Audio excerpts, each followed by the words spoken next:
24 जनवरी 1966 सुबह का वक्त था।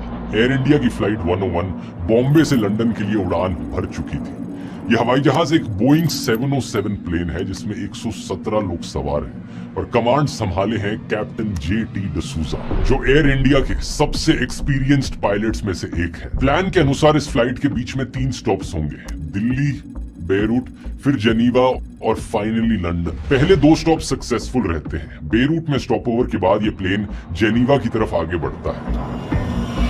यहाँ कुछ मिनट लेट था। सुबह 7 बजे जीएमटी पर captain D'Souza Geneva air traffic control को बताते हैं कि उनका हवाई जहाज 19,000 फीट की ऊंचाई पर है, वेस्टर्न यूरोप के सबसे ऊंचे पहाड़ मॉन्ट ब्लैंक से लगभग 3,000 फीट ऊपर। Geneva control, air India 101। ATC से बातचीत के बाद वो प्लेन को नीचे उतारना शुरू करते हैं कि तभी बिना किसी वार्निंग के ये हवाई जहाज अचानक से रेडार से गायब हो जाता है। जिस वक्त ऐसा हुआ उस वक्त आसमान में एक और फ्लाइट भी मौजूद थी, इटली की फ्लाइट 6029। एयर इंडिया के रेडार से गायब होने के कुछ मिनट बाद करीब 7:04 पर जेनीवा के एयर ट्रैफिक कंट्रोलर उस इटालियन पायलट से पूछते हैं कि क्या उसे मॉन्ट ब्लैंक की पहाड़ी के पास कुछ नजर आ रहा है। पायलट जवाब देता है कि लगभग 16,000 फीट की हाइट पर उसे एक काला सा ब्लैक क्लाउड नजर आ रहा है।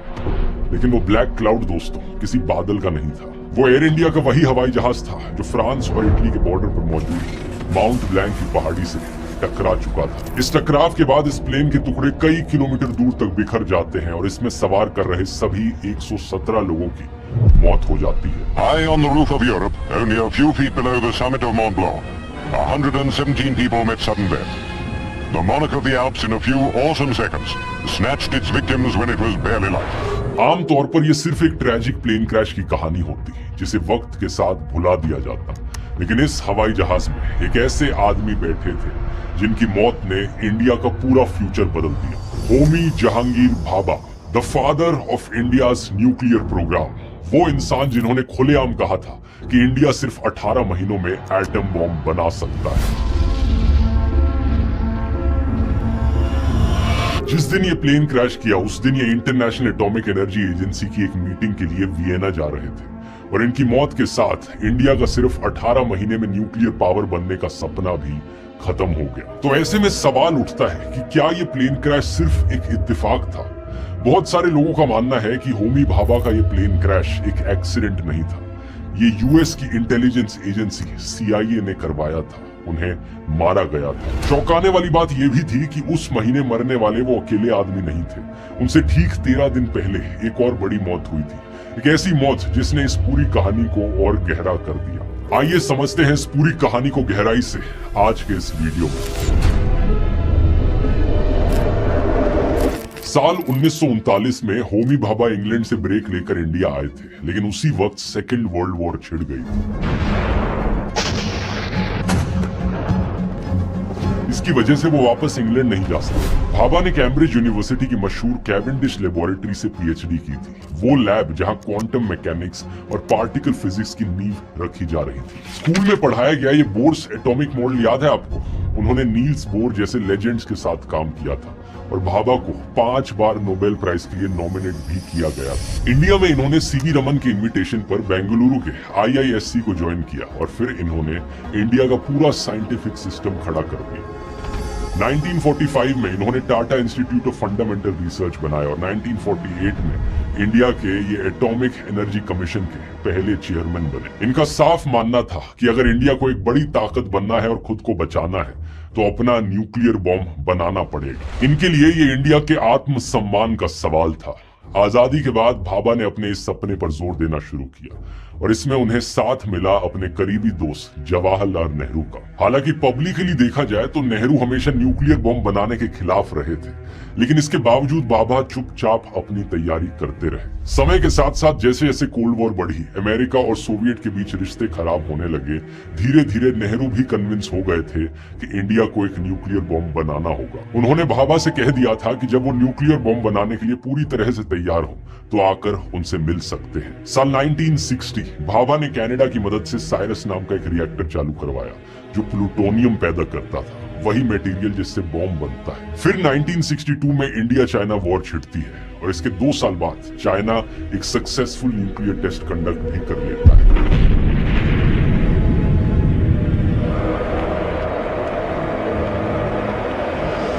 इसके बाद से इंडिया में न्यूक्लियर बॉम्ब के समर्थन में उठ रही आवाजें और तेज हो गई थी। चाइना के टेस्ट के सिर्फ कुछ ही दिन बाद होमी भाभा ने ऑल इंडिया रेडियो पर बताया कि 50 न्यूक्लियर बॉम्ब्स बनाने में सिर्फ 10 से 15 करोड़ रुपए का खर्चा आएगा। और 1965 में उन्होंने दोहराया कि अगर सरकार इजाजत दे तो वो 18 महीने में न्यूक्लियर बॉम्ब बनाकर दिखा सकते हैं। लेकिन तब तक प्रधानमंत्री नेहरू का देहांत हो चुका था और नेहरू के बाद बने प्रधानमंत्री लाल बहादुर शास्त्री एक गांधीवादी थे, पूरी तरीके से न्यूक्लियर बॉम्ब्स के सख्त खिलाफ थे। मगर बाबा ने हार नहीं मानी। कुछ महीनों की कोशिश के बाद उन्होंने शास्त्री जी को भी मना लिया। दिसंबर 1965 लाल बहादुर शास्त्री होमी भाभा को कहते हैं कि वो न्यूक्लियर टेस्ट की तैयारी तेज कर दे। अचानक से इंडिया का न्यूक्लियर पावर बनने का सपना हकीकत लगने लगा था और ये हकीकत बहुत बहुत करीब थी। लेकिन फिर अचानक से कुछ ही हफ्तों के अंदर सब कुछ बिखर गया। हरी झंडी दिखाए जाने के ठीक एक महीने बाद 11 जनवरी साल 1986 प्रधानमंत्री लाल बहादुर शास्त्री की अचानक से हार्ट अटैक से मौत हो जाती है। London, flags fly at half-mast in mourning for India's Prime Minister, who died of a heart attack in Tashkent. What tragic irony that within a few hours of reaching an agreement for peace, Mr. Shastri should die. ये एक ऐसी मौत थी जिस पर आज तक सवाल उठते हैं और इसके ठीक 13 दिन बाद मॉन्ट ब्लैंक पर हुए उस प्लेन क्रैश में होमी भाभा भी दुनिया से चले जाते हैं। सोचकर देखो, वो दो आदमी जिन्होंने इंडिया के न्यूक्लियर बॉम्ब का भविष्य तय किया था, दोनों 2 हफ्तों के अंदर ही मर चुके थे और इस प्रोग्राम की सीक्रेसी इतनी ज्यादा थी कि इससे जुड़ी कोई फाइल तक नहीं बनी थी। उन दोनों के अलावा सरकार में किसी को नहीं पता था कि उनके बीच एग्जैक्टली क्या तय हुआ था। इन मौतों के बाद इंडिया की न्यूक्लियर पॉलिसी में एक वैक्यूम सा बन जाता है। 2 मौतें 13 दिन और एक ऐसा राज जो दोनों के साथ चला गया। अब सवाल ये था कि क्या ये कोई कोइंसिडेंस था या फिर इसके पीछे कोई गहरी साजिश थी। इस सवाल का जवाब जानने के लिए हमें उस प्लेन क्रैश पर वापस जाना होगा। Air India flight 101। ये क्रैश इतना भयानक था कि पहाड़ में एक बड़ा गड्ढा बन गया। प्लेन पूरी तरीके से तबाह हो चुका था। हालत ये थी कि होमी भाभा या किसी भी दूसरे पैसेंजर की एक डेड बॉडी तक नहीं मिली। प्लेन का रैकेज तक रिकवर नहीं हो पाया और खराब मौसम की वजह से सिर्फ एक दिन बाद ही रेस्क्यू ऑपरेशन बंद करना पड़ा। किसी भी प्लेन क्रैश की जांच में सबसे अहम चीज होती है प्लेन का ब्लैक बॉक्स। वो भी इस केस में कहीं नहीं मिला। तो सोचकर देखो, ना कोई बॉडी, ना कोई रैकेज, ना कोई ब्लैक बॉक्स। एक पहाड़ था बस जिसने सारे सबूत अपने अंदर ही निगल लिए। और इसी खामोशी के बीच कई दशकों बाद एक आदमी सामने आया, एक ऐसे कबूलनामे के साथ जिसने सबको हिलाकर रख दिया। अब यहाँ पर यह समझना जरूरी है कि इंडिया को न्यूक्लियर पावर बनने से रोकना कौन चाहता था। 1945 में अकेला अमेरिका न्यूक्लियर बॉम्ब वाला देश था। लेकिन 1965 तक आते आते सोवियत यूनियन और चाइना समेत कई देशों के पास बॉम्ब आ चुके थे। ठीक इसी वक्त 1965 से 1968 के बीच जेनीवा में न्यूक्लियर नॉन प्रोलिफरेशन ट्रीटी यानी एनपीटी पर बातचीत चल रही थी। इस ट्रीटी का सिर्फ एक मकसद था कि किसी भी नए देश को न्यूक्लियर बॉम्ब बनाने से रोकना। अब जो लोग इस ट्रीटी को बना रहे थे उनके अनुसार इंडिया का न्यूक्लियर बॉम्ब बनाना इस पूरे प्लान को तबाह कर सकता था, क्योंकि उसके बाद पाकिस्तान अपना बॉम्ब बनाता और फिर शायद ईरान, फिर इजिप्ट और मिडिल ईस्ट के बाद सारे देश।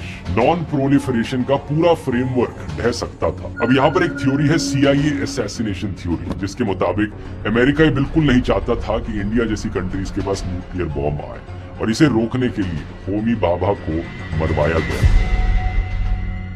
होमी भाभा की पूरी कहानी में एक चीज बार बार सामने आती है कि ये सिर्फ टेक्नोलॉजी को यूज नहीं कर रहे थे, ये इसे जीरो से बना रहे थे। पूरा का पूरा साइंटिफिक सिस्टम खुद के हाथों से खड़ा कर रहे थे। और आज भी असली फर्क यही है, बनाने वाले और सिर्फ इस्तेमाल करने वालों के बीच। ज्यादातर लोग नहीं जानते कि आज के दिन AI की मदद से बिना किसी टेक्निकल बैकग्राउंड के पूरी की पूरी वेबसाइट, स्मार्टफोन एप्स और गेम्स बनाना पॉसिबल हो गया। और यही चीज आपको सिखाने के लिए अब AI मास्टर क्लास के बाद मैं ला रहा हूँ AI बूट कैंप। इसमें कुछ ऐसा है जो पहली बार हो रहा है। ये 3 घंटे की लाइव क्लास है जहां मैं एक IIT बॉम्बे के एल्यूमिनाई के साथ मिलकर आपको सिखाऊंगा कि आप AI की मदद से खुद की एप्स और गेम्स कैसे बना सकते हैं। कोई कोडिंग एक्सपीरियंस की जरूरत नहीं है, लेकिन हम आपको VS कोड और पाइथन जैसे सॉफ्टवेयर्स के बेसिक्स सिखाएंगे। AI की मदद से हम आपको इस तरीके के गेम्स बनाना सिखाएंगे। ये एक लाइव वॉक थ्रू होगा जिसका सिर्फ एक लक्ष्य है कि इसे अटेंड करने के बाद आप अपनी खुद की ऐप ना सिर्फ बना पाएंगे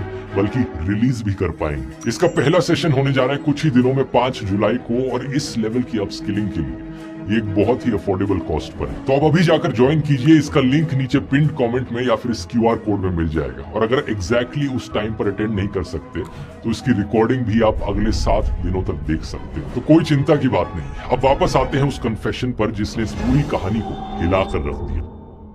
और यहाँ पर आती है इस कहानी की सबसे चौंकाने वाली बात। साल 2008 के आसपास ग्रेगोरी डुगलस नाम के एक जर्नलिस्ट ने कॉन्वर्सेशंस विद द क्रो नाम की एक किताब पब्लिश करी। इसमें उन्होंने CIA officer Robert T Crowley से बातचीत की थी। क्राउली कोई आम ऑफिसर नहीं थे, वो CIA के डायरेक्टरेट ऑफ प्लान्स में काम करते थे, जिसे डिपार्टमेंट ऑफ डर्टी ट्रिक्स कहा जाता था। और क्राउली का निकनेम था क्रो, यानी कि एक कौवा। इस किताब में 5 जुलाई 1996 की एक बातचीत है जिसमें क्राउली कहते हैं कि CIA ने होमी भाभा के प्लेन को कार्गो होल्ड में रखे एक बॉम्ब से उड़ाया था। क्राउली का लॉजिक था कि इंडिया सोवियत यूनियन से मिला हुआ था और इंडिया ने एटॉमिक बॉम्ब पर काम करना शुरू कर दिया था। अमेरिका नहीं चाहता था कि इंडिया के पास किसी भी तरीके का न्यूक्लियर बॉम्ब आए, क्योंकि शायद वो पाकिस्तान पर इसका इस्तेमाल करके हमला कर सकते थे। इस किताब में क्राउली ने होमी भाभा को एक जीनियस बताया जो सच में बॉम्ब बना सकते थे। उनके मुताबिक भाभा को कई बार वार्निंग दी गई थी, लेकिन वो नहीं माने और साफ कह दिया कि कोई भी इंडिया को बाकी न्यूक्लियर पावर्स के बराबर आने से नहीं रोक सकता। क्राउली ने कहा कि भाभा मुसीबत खड़ी करने के लिए वियना जा रहे थे और तभी उनके प्लेन के कार्गो होल्ड में रखा बॉम्ब फट गए। सब लोग पहाड़ों में गिर गए और कोई सबूत नहीं बचा। इसके बाद क्राउली ने शेखी मारते हुए एक ऐसी बात कही जो रोंगटे खड़े कर देती। उन्होंने कहा कि अगर वो चाहते तो इस हवाई जहाज को वियना शहर के ऊपर उड़ा सकते थे, लेकिन इससे बहुत ज्यादा नुकसान होता है, इसलिए उन्होंने इसे एक बड़े शहर की बजाय एक ऊंचे पहाड़ पर गिराने का फैसला किया। क्राउली के दावे यहाँ पर खत्म नहीं होते। उन्होंने कहा कि लाल बहादुर शास्त्री को भी CIA ने ही मरवाया था, क्योंकि उन्होंने न्यूक्लियर बॉम्ब बनाने की इजाजत दी थी। अब इस पॉइंट से हम कई साल आगे फास्ट फॉरवर्ड करते हैं। साल 2016। माउंट ब्लैंक पहाड़ी के ऊपर जो ग्लेशियर है वो क्लाइमेट चेंज की वजह से पिघल रहा है, और जो राज इस पहाड़ ने इतने दशकों तक छुपा कर रखे वो इसने धीरे धीरे करके वापस उगलने शुरू की। पिघली हुई बर्फ की वजह से होमी भाभा का एक ब्रीफकेस सामने आता है 2016 में, जिसमें कुछ टॉप सीक्रेट डॉक्यूमेंट्स रखे थे। ये डॉक्यूमेंट्स चाइना के न्यूक्लियर वेपन्स प्रोग्राम, उनकी डिफेंस कैपेबिलिटीज और फॉरेन पॉलिसीज के बारे में थे। एक डॉक्यूमेंट में तो साफ लिखा था कि 1967 के मिड तक चाइना के पास 1000 मील की रेंज वाली एक न्यूक्लियर मिसाइल होगी। ये डॉक्यूमेंट्स साफ कंफर्म करते हैं कि उस वक्त इंडिया चाइना की न्यूक्लियर पावर बनने से कितना चिंतित था। और एक डराने वाला इत्तेफाक भी सामने आता है कि नवंबर 1950 में एयर इंडिया की ही फ्लाइट 245 मालाबार प्रिंसेस ठीक इसी इलाके में क्रैश हुई थी। इसमें भी सवार सारे 48 लोग मारे गए थे। एक ही एयरलाइन के 2 प्लेन क्रैशेस, वो भी एक ही पहाड़ पर। इसी चीज ने लोगों का शक और गहरा कर दिया कि यहाँ कुछ तो गड़बड़ है। और इसी बीच सबूतों की एक बिल्कुल अलग कड़ी भी सामने आई, जो किसी बॉम्ब की तरफ नहीं बल्कि आसमान में मौजूद किसी और चीज की तरफ इशारा कर रही थी। क्रैश के दौरान फ्रेंच अथॉरिटीज का रवैया भी बहुत अजीब था। दरअसल एयर इंडिया के प्लेन का कुछ रैकेज इटली की तरफ भी गिरा था, लेकिन इटली इस जांच में शामिल ही नहीं हुआ। जब फ्रांस के पब्लिक ब्रॉडकास्टर ORTF की एक टीम इटालियन साइड पर पहुंची तो फ्रांस के इंटीरियर मिनिस्टर ने गुस्से में ORTF के हेड को फोन किया और आदेश दिया कि जांच रोककर टीम को फौरन वापस बुलाया जाए। और जब वो टीम वापस आई तो अथॉरिटीज ने पहाड़ पर मिले वो टुकड़े उनसे जब्त कर लिए। ये प्लेन क्रैश के टुकड़े भी अपने आप में बड़े रहस्यमयी थे। एक टुकड़े पर 1 जून 1960 की मुहर लगी थी, जबकि एयर इंडिया का वो फ्लाइट 101 वाला जो क्रैश हुआ था, उसका जो प्लेन था बोइंग 707, वो तो 1961 में ही सर्विस में आया था। इसके अलावा एक येलो एलॉय से बना हुआ भी एक टुकड़ा था। एक ऐसा भी टुकड़ा था जो कैमोफ्लेज सा था। ORTF की टीम के मुताबिक ये टुकड़े एयर इंडिया के प्लेन के थे ही नहीं। फ्रेंच अथॉरिटीज के इस रवैये ने शक पैदा किया कि कुछ तो छिपाया जा रहा है, और ORTF की टीम ने दावा किया कि एयर इंडिया के प्लेन का किसी दूसरे प्लेन से मिड एयर कोलिजन हुआ था,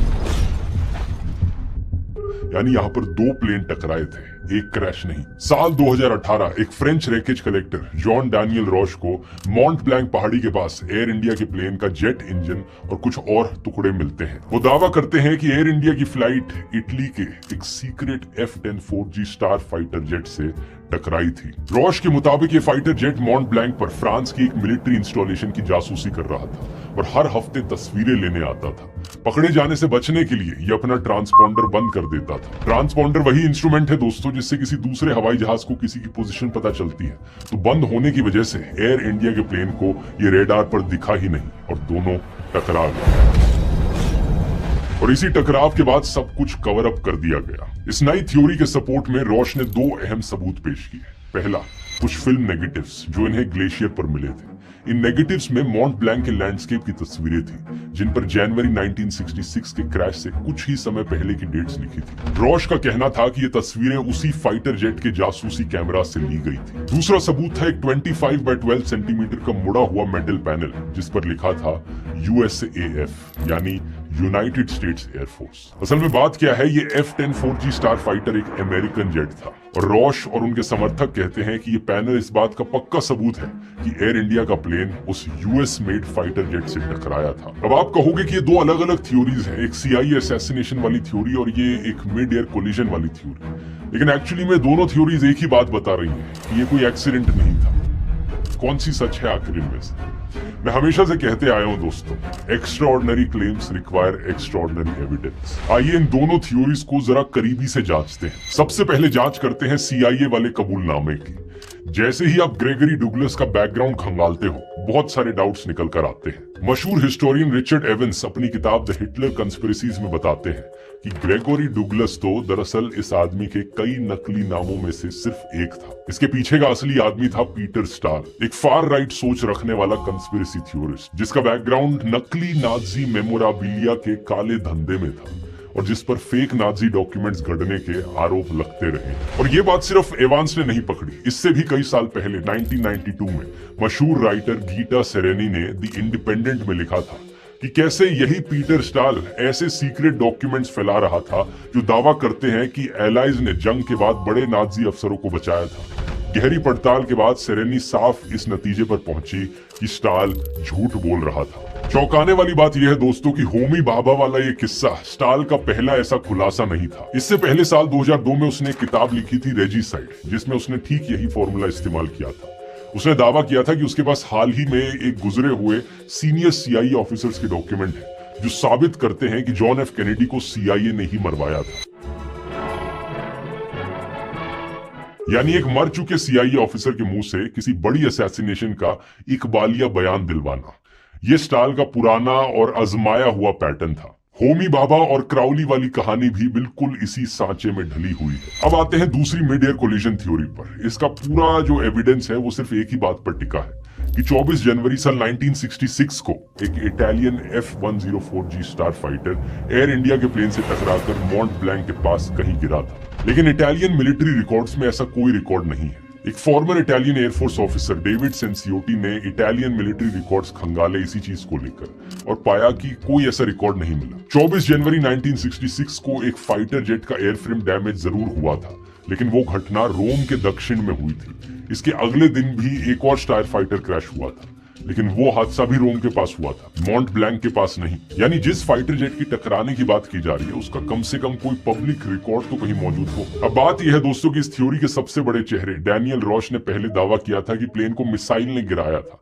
और बाद में वो इस कोलिजन थ्योरी पर आ गए थे। रोश भी कोई क्रैश इन्वेस्टिगेटर नहीं है, बल्कि एक फॉर्मर फुटबॉलर और बिजनेसमैन है जो बाद में एविएशन क्रैशेस के एंथुसियास्ट बन गए। अब यहाँ पर इन दोनों थ्योरीज को लेकर हमारे पास काउंटर पॉइंट्स हैं जो कहीं ना कहीं दोनों थ्योरीज को डिस्प्रूव कर देते हैं। लेकिन आप में से कई लोग कहोगे कि ये CIA वाली बात तो ग्रेगरी डुगलस की किताब से पहले से चल रही है, तो ऐसा भी तो हो सकता है कि उस फ्रॉडस्टर ने इस बात का फायदा उठाकर ये झूठ छाप दिया, लेकिन इसका मतलब ये नहीं कि CIA ने ऐसा नहीं किया। इसी तरीके से अगर कोई सीक्रेट ऑपरेशन हुआ होता तो ऐसा नहीं हो सकता कि इटालियन मिलिट्री ने जानबूझकर अपने फाइटर जेट के रिकॉर्ड्स को मिटा दिया हो। बिल्कुल ऐसा जरूर हो सकता है, लेकिन बात यह है दोस्तों कि हमारे पास इस बात का कोई भी सबूत नहीं है, कोई रिकॉर्ड नहीं है, यहाँ तक कि कोई हिंट भी नहीं है कि ऐसा हुआ हो। हमारे पास है तो सिर्फ इस इंसिडेंट की एक इन्वेस्टिगेशन रिपोर्ट। स्क्रीन पर देखिए, ये इन्वेस्टिगेशन रिपोर्ट मार्च 1967 में पूरी हुई थी और इसे फ्रेंच इंक्वायरी कमीशन ने तैयार किया था। इसके मुताबिक कई छोटी छोटी गलतियां मिलकर एक बड़ा हादसा बन गया। पहली गड़बड़ हुई थी बेरूट से उड़ान भरते वक्त। एरोप्लेन का नेविगेशन सिस्टम VOR फेल हो चुका था। VOR वो रेडियो सिस्टम होता है जिसे पायलट को पता चले कि उसका प्लेन एग्जैक्टली कहां पर है। सुबह के ठीक 7 बजे पायलट ने जेनीवा कंट्रोल को बताया था कि वो 19,000 फीट पर पहुंच चुके हैं, जैसा वीडियो के शुरू में आपने देखा। Geneva Control, Air India 101, maintaining flight level 190. Controller ने जवाब दिया कि वो इसी हाइट पर बने रहे जब तक वो साफ मौसम में बादलों से 1,000 फीट ऊपर रहते हुए नीचे ना उतर सके। Didier 101, Geneva Control. Maintain flight level 190. Remain at least 1,000 feet above cloud until clear conditions established for descent. Pilot ने इस बात को कंफर्म किया, लेकिन साथ में कहा कि उनका प्लेन अभी मॉन्ट ब्लैंक के बराबर से गुजर रहा है। Roger. Maintaining flight level 190 until clear conditions. We are now above Mont Blanc. लेकिन पायलट की बात सच नहीं थी। एयर ट्रैफिक कंट्रोलर ने तुरंत भांप लिया था कि प्लेन अभी मॉन्ट ब्लैंक तक पहुंचा ही नहीं है, और उसने रेडियो पर पायलट को बताया कि मॉन्ट ब्लैंक अभी भी 5 मील दूर है। Air India 101. You have approximately 5 miles remaining to Mont Blanc. Pilot ने सिर्फ एक शब्द में जवाब दिया, रॉजर, और फिर इन्होंने प्लेन को नीचे उतारना शुरू कर दिया। यही वो पॉइंट था कि प्लेन 19,000 फीट से नीचे उतरकर 15,500 फीट की ऊंचाई पर सीधे मॉन्ट ब्लैंक से टकरा गया। इंक्वायरी कमीशन के मुताबिक यहाँ पर असली ट्रेजेडी कम्युनिकेशन में हुई। सही शब्दों के इस्तेमाल करने की कमी की वजह से पायलट ने उस करेक्शन को गलत समझ लिया। पायलट को लगा था कि वो मॉन्ट ब्लैंक की चोटी पार कर चुके हैं और अभी भी इतनी ऊंचाई पर हैं कि पहाड़ के ऊपर से सेफली निकल जाएंगे, और इसी गलत फहमी में उन्होंने प्लेन को नीचे उतारना शुरू कर दिया था। और यहीं पर एक और चीज बड़ी खतरनाक साबित हुई। मॉन्ट ब्लैंक की चोटी के पास वो भयानक व्हाइट आउट कंडीशंस, जिसमें चारों तरफ बस सफेद ही सफेद दिखता है, और ये पहचानना नामुमकिन हो जाता है कि पहाड़ कहाँ खत्म हो रहा है और आसमान कहाँ शुरू। इस इंक्वायरी इन्वेस्टिगेशन के मुताबिक कोई बॉम्ब नहीं था, कोई फाइटर जेट नहीं था, ना ही कोई CIA थी। बस एक खराब VOR और पोजीशन का गलत अंदाजा, एक गलत समझा गया मैसेज और बादलों में छिपा एक पहाड़, और चंद सेकंड में 117 जाने खत्म हो गए। अब आप पूछोगे कितना यकीन किया जा सकता है इस रिपोर्ट पर, तो इसका जवाब है दोस्तों कि खुद इंडियन गवर्नमेंट ने भी फ्रेंच कमीशन की इस रिपोर्ट को सच माना है और इसे अपनी ऑफिशियल रिपोर्ट में शामिल किया है। इस बात में कोई शक नहीं है कि होमी भाभा की मौत इंडिया के न्यूक्लियर प्रोग्राम के लिए एक बहुत बड़ा सेटबैक था, लेकिन इंडिया ने अपना पहला nuclear test operation smiling Buddha 1974 में सक्सेसफुली कंप्लीट किया। प्रधानमंत्री इंदिरा गांधी ने इस कोशिश को आगे जारी रखा। अगर CIA ने रोकने की कोशिश की भी थी तो वो अनसक्सेसफुल रही। इंडिया का पहला वेपनाइज्ड न्यूक्लियर बॉम्ब साल 1998 में जाकर तैयार होता है, होमी भाभा की मौत के 32 साल बाद। इस चीज से आप सेटबैक का अंदाजा जरूर लगा सकते हैं। जो काम भाभा 18 महीने में पूरा करने का दावा कर रहे थे, उसमें देश को दशकों लग गए। अब सुनने में complicated conspiracy theories spy film जैसी लगती हैं, और आज कई वेब सीरीज, फिल्में बिना किसी सबूत के ये सारी थ्योरीज फैलाती हैं, चाहे वो CIA असैसिनेशन वाली थ्योरी हो या ये मिड एयर कोलिजन वाली थ्योरी। लेकिन किसी भी कॉन्क्रीट सबूत के बिना ये थ्योरीज और कहानियां ही रहती हैं। अभी तक जितने भी ठोस सबूत इस इंसिडेंट को लेकर सामने आए हैं, वो सब एक ही चीज की तरफ इशारा करते हैं कि फ्लाइट 101 एक ट्रैजिक एक्सीडेंट था। भाभा की मौत के ठीक 1 साल बाद इंडिया ने उनके बनाए ट्रॉम्बे के एटॉमिक सेंटर का नाम बदलकर भाभा एटॉमिक रिसर्च सेंटर रख दिया, जो कि आज के दिन तक वहां खड़ा है। जो आदमी एक पहाड़ पर पल भर में चला गया,